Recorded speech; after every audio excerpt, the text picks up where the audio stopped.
حضرت علی ابن ابی طالب جو تھے وہ چوتھے خلیفہ تھے. اسلام میں آپ جانتے ہیں کہ پہلے نبوت کا زمانہ ہے، پھر خلافت کا زمانہ ہے. 4 خلیفہ ہوئے ہیں. تو چوتھے خلیفہ تھے علی ابن ابی طالب. وہ بہت وزڈم والے مانے جاتے تھے، بہت ہی وزڈم کی باتیں کرتے تھے وہ. یعنی ایک بار انہوں نے ایک بات بتائی ہے عمر کو، جو سیکنڈ کلیف جو تھے. تو اس کو سن کر حضرت عمر نے کہا کہ لولا علی لہلک عمر، لولا علی لہلک عمر. یعنی علی نے اگر مجھے یہ وزڈم کی بات نہ بتائی ہوتی تو میں تو اپنے کو ڈسٹرائے کر لیتا. کیونکہ وہ لوگ بہت زیادہ اکنالج کرنے والے تھے. لوگ سپرلیٹو ڈگری میں بولتے تھے کہ آئی واز رانگ. تو کسی بات میں ایک ایڈوائس دی حضرت علی نے ان کو، تو وہ صحیح ایڈوائس تھی. تو اس کو اس طرح اکنالج کیا انہوں نے کہ لولا علی لہلک عمر، علی نہ ہوتے تو عمر اپنے کو ڈسٹرائے کر لیتا. اس کو ایکسیپٹ کر لیا انہوں نے. تو علی کے پاس ایک آدمی آتا ہے.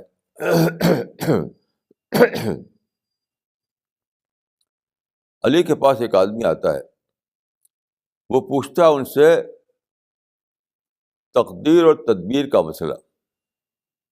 انسان اس دنیا میں اس کو فری ول ملا ہوا ہے یا ڈسٹنڈ ہے، ہر چیز آزاد ہے کہ مجبور ہے؟ یہ پوچھا اس نے، جو کہتے ہیں جبر اور قدر یا تقدیر اور تدبیر.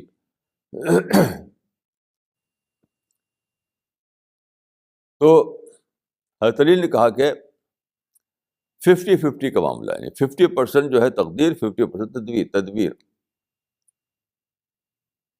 50% تدبیر، 50% تقدیر.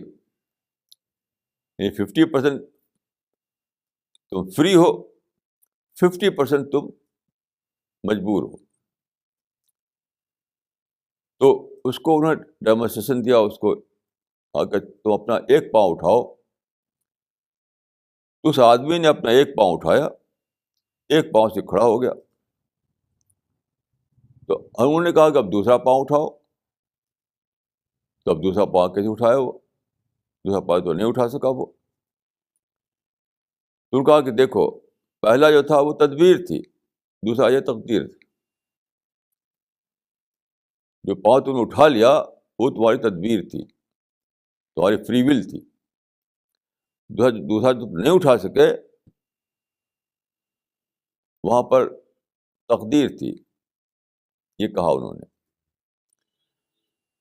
میں سمجھتا ہوں کہ بہت صحیح بات تھی یہ. لیکن آج جب کہ ہم سائنس کے زمانے میں آ چکے ہیں، اس بات کو ہم ایک نئے ڈھنگ سے بتا سکتے ہیں. اس وقت تو ایک سمجھے کہ قیاسی لاجک تھی. یہ جو کہا انہوں نے، اس میں کوئی سائنٹیفک لاجک نہیں تھی. آج ہم اس میں سائنٹیفک لاجک ایڈ کر سکتے ہیں، اور اس سے یہ بھی ثابت ہوتا ہے کہ اسلام کے جو پرنسپل ہیں وہ کبھی ریجیکٹ نہیں ہوں گے، ہمیشہ اس کو کنفرمیشن ملتا رہے گا. تو ابھی آپ نے پڑھا ہوگا ایک نیا کانسیپٹ جو ہے، جو کہتے ہیں بلیک ہول. Black hole. پہلے انسان جانتا تھا کہ آسمان میں روشن ستارے ہیں، اتنی جانتا تھا. اب جو ڈسکوری ہوئی ہے یہ ہوئی ہے کہ روشن ستارے کے علاوہ بھی ستارے ہیں، بہت ہی بڑے بڑے بڑے، جو ہمیں دکھائی نہیں دیتے. کیونکہ آپ جانتے ہیں کہ روشنی کے مادھیم سے ہم دیکھتے ہیں. ہمارے اور آبجیکٹ کے بیچ میں روشنی اگر نہ ہو تو ہم اس کو دیکھ نہیں پائیں گے. یہ آنکھ جو ہے اکیلے نہیں دیکھ پاتی، آنکھ اور آبجیکٹ کے بیچ میں لائٹ چاہیے. تو وہ جو بلیک ہول ہے ان کو آنکھ ہماری دیکھ نہیں پاتی. کیوں؟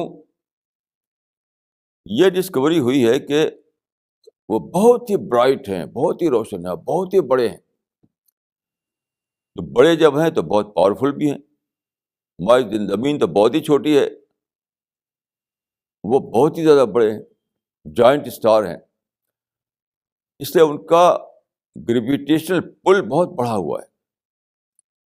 جتنا بڑا رہے گا کوئی باڈی اتنی زیادہ اس کے اندر گریوٹی ہوگی. یہ پرنسپل ہے, فزیکل پرنسپل. زمین چھوٹی ہے تو اس کی گریوٹی بھی کم ہے. اور وہ جو اسٹار ہیں وہ بہت ہی بڑے ہیں, تو ان کی گریوٹی بھی بہت زیادہ بڑی ہوئی ہے. اپنی بڑی ہوئی گریوٹی کی وجہ سے وہ اپنی لائٹ کو بھی کھینچے ہوئے ہیں اپنی طرف, کہیں لائٹ کو نکلنے نہیں دیتے. جو لائٹ ان کی ہے وہ باہر نہیں آنے پاتی. اپنی لائٹ کو بھی انہوں نے اپنے روک رکھا ہے. اور یہ آج کل یہ ریسرچ ہوئی ہے, اس میں تو یہ بتایا گیا ہے کہ جو اسپیس میں جو ہم اسٹارس دیکھتے ہیں وہ کل اسٹارس کا صرف 4% ہے. 96% بلیک ہول ہیں. کہ اگرچہ وہ اسٹار ہیں لیکن ہم دیکھ نہیں پاتے کیونکہ اپنی روشنی کو آنے نہیں دیتے وہ. اس کو جب میں نے پڑھا تو مجھے لگا کہ حضرت علی نے جو بات کہی تھی اس کا ایک سائنٹیفک ڈیمونسٹریشن یہ ہے. یہاں میں عرض کر دوں کہ یہ پہلے سے یہ آ رہا ہے عقیدے کی کتابوں میں کہ 3 تھیوری ہیں. ایک ہے جبریہ, ایک ہے قدریہ, ایک ہے وسطیہ. جبریہ کا مطلب ہے کہ دنیا میں صرف جبر ہی جبر ہے, آدمی مجبور ہے. اور قدریہ کا مطلب یہ ہے کہ آدمی کو اختیار حاصل ہے. اور وسطیہ کا مطلب ہے بیچ میں, ان بٹوین. تو وسطیہ جو ہے وہی نظریہ صحیح ہے. وسطیہ کیا ہے کہ خدا نے انسان کو, یہ کہا جاتا تھا کہ خدا نے انسان کو آزادی دی ہے, تو جب خدا کو غیب کا علم ہے تو آزادی بے معنی ہو گئی, کیونکہ کرے گا آزادی وہی جو خدا کے علم میں ہے. خدا کے مائنڈ میں ساری چیزیں ہیں. خدا کے مائنڈ میں پریزنٹ بھی ہے, فیوچر بھی ہے, پاسٹ بھی ہے, آگے کا ہے, پیچھے کا بھی, سب کچھ ہے. تو خدا کے مائنڈ میں جب آلریڈی فیوچر موجود ہے خدا کے مائنڈ میں, تو وہی کرے گا آدمی جو اس کے خدا کے مائنڈ میں ہے. اس کا دیکھیے یہاں پر ہمیں ایک بہت اچھا ایکسپلینیشن مل رہا ہے. وہ ایکسپلینیشن یہ ہے کہ خدا اتنا جب طاقتور ہے, خدا جب اتنا اس کی پاور اتنی زیادہ بڑھی ہوئی ہے, تو وہ اپنے پاور کو روک بھی سکتا ہے. اگر خدا کے یعنی جو کریٹو ورلڈ ہے, کریٹو ورلڈ میں یہ طاقت ہے, جیسے بلیک ہول میں یہ طاقت ہے جو خدا کا کریشن ہے, کہ وہ اپنی لائٹ کو روک لے, اپنی لائٹ کو نہ جانے دے. تو جو کریٹر ہے وہ بھی ایسا کر سکتا ہے کہ اپنے اختیار کو روک لے, وہ اپنے اختیار کو ڈیٹیچ کر لے کہیں کسی پوائنٹ پر. اس سے نکلتا ہے کہ خدا نے اگرچہ ساری کائنات میں خدا کا کنٹرول ہے, خود انسان پر جو اس کا فزیکل آسپیکٹ ہے انسان کا, اس پر خدائی کنٹرول ہے, لیکن انسان کا ارادہ جو اس کی فری ول ہے, وہاں پر پارشل سینس میں خدا نے اپنے ارادے کو ڈیٹیچ کر رکھا ہے. یعنی انسان کے اختیار جہاں ہے وہاں پر خدا نے اپنے اختیار کو ڈیٹیچ کر رکھا ہے, روک رکھا ہے, جسٹ لائک بلیک ہول. یہ کتنی بڑی بات ہمیں سائنس کے زمانے میں معلوم ہوئی. ہزاروں سال سے یہ بحث تھی فلاسفرس کے ہاں اور تھیولوجین کے ہاں, یعنی فلاسفی میں اور تھیالوجی میں بہت ہی بڑا یہ تھا بحث کہ جب خدا جو ہے آل پاورفل ہے اور خدا کو فیوچر تک کا پتہ ہے تو پھر ہماری آزادی میننگ لیس ہو جاتی ہے. ایک شاعر تھے, انہوں نے کہا تھا, میر تقی میر, کہ ناحق ہم مجبوروں پر یہ تہمت ہے مختاری کی, چاہے ہیں سو آپ کرے ہیں ہم کو آپس بدنام کیا. لیکن میں نے عرض کیا اس سے پہلے آپ کے سامنے کہ جو خدا کے جو یعنی جو ڈیوائن پرنسپل ہیں خدا کے, ان کا اس دنیا میں فزیکل ڈیمونسٹریشن دیا جا رہا ہے. ڈیوائن پرنسپل کا فزیکل ڈیمونسٹریشن, تاکہ ہم انڈرسٹینڈیبل بنانے کے لیے.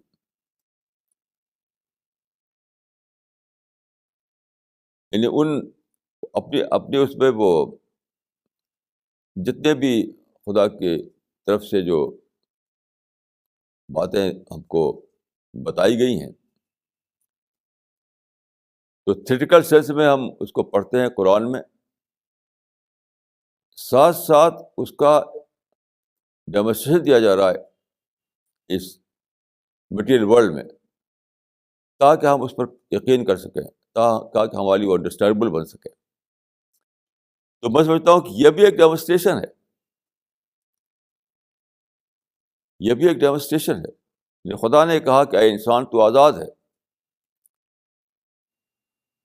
تو اب انسان نے سوچا کہ میں آزاد کیسے ہوں, جب خدا سب کچھ جانتا ہے, فیوچر تک اس کے مائنڈ میں ہے, تو میں آزاد کیسے ہوں. تو خدا نے بلیک ہول بنا دیے یہ بتانے کے لیے کہ کس طرح سے اپنی ہی طاقت کو کوئی روک سکتا ہے, اپنی ہی طاقت کو. تو خدا کو بلا شبہ ساری طاقت حاصل ہے, لیکن جہاں انسان کی آزادی کا معاملہ آتا ہے, وہاں پر خدا ڈیٹیچ کیے ہوئے ہے اپنے اختیار کو. تو انسان کی جو پکڑ ہے, جو انسان کی اکاؤنٹیبلٹی ہے, وہ صرف اس اعتبار سے کہ اس نے اپنے ارادے کو, اپنے فری ول کو کس طرح اس دنیا میں استعمال کیا. یہی ہے, انسان کے بس میں نہیں ہے کہ وہ رات دن کے سسٹم کو بدلے, سولر سسٹم کا کوئی نیا نقشہ بنائے, یا اور جو دنیا میں چیزیں ہیں اس میں کوئی فرق کرے. وہ خدا کے ڈائریکٹ خدا کے کنٹرول میں چیزیں ہیں, اس میں ہم کچھ نہیں کر سکتے. لیکن ہمیں فری ول ملا ہوا ہے, تو اپنی فری ول کے اعتبار سے ہماری پکڑ ہوگی کہ ہم نے اچھا سوچا یا برا سوچا, ہم اچھا بول بولے کہ برا بول بولے, ہم نے اچھی طرح بیہیو کیا یا بری طرح بیہیو کیا. یہاں پر پکڑ ہے انسان کی. یہ بات جاننا چاہیے کہ ہماری پکڑ ہے کہاں. ہماری پکڑ ہے ہمارے ارادے کے اعتبار سے, باقی ہمارے اختیار میں کچھ بھی نہیں ہے. ہم ایسا نہیں سکتے کہ گیہوں کے دانے سے ہم چاول نکال دیں, یا چاول کے دانے سے ہم آلو نکال دیں. یہ ہمارے بس میں نہیں ہے, تو وہاں ہماری پکڑ بھی نہیں ہے. لیکن ہم اپنے ارادے کو کیسے استعمال کرتے ہیں, وہاں ہماری پکڑ ہے. وہیں پر ہمیں بہت زیادہ الرٹ رہنا ہے, بہت زیادہ.